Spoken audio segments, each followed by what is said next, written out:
Welcome to our channel. Today we how to update EasyPost addresses verification for US shipments step by step clearly. To update EasyPost addresses verification for US shipments, start by logging into your EasyPost account. Navigate to the dashboard where you can manage your shipping settings. Click on the Settings tab located in the left-hand menu.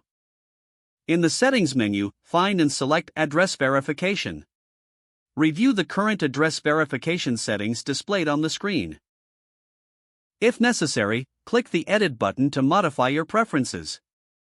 Set the address verification method to your desired option, such as strict or relaxed. After making your selection, review any additional options provided to customize your verification process. Be sure to save your changes by clicking the Save button at the bottom of the page. Next, proceed to the Addresses section from the main menu. Here, you can add or update addresses that need verification.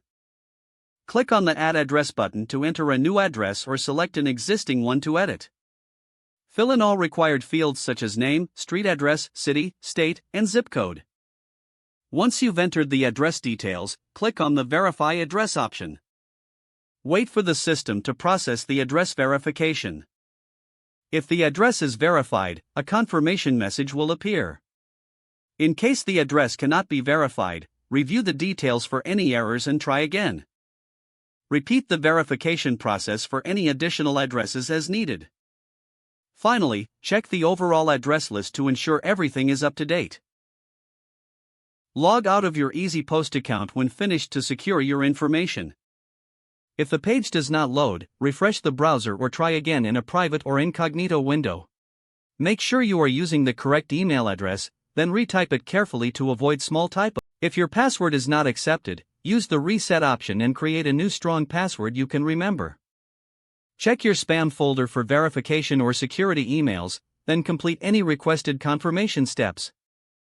Enable two-factor authentication if available to improve account security and reduce unauthorized access risk. After signing in, review your profile details so your contact information and settings are accurate and current. If you see an error message, note it down and try again after restarting your device and internet connection. Log out when you finish, especially on shared devices, to keep your account and payment information secure. If the page does not load, refresh the browser or try again in a private or incognito window. Make sure you are using the correct email address, then retype it carefully to avoid small typos. Don't forget to like this video and subscribe to our channel for more step-by-step tech guides.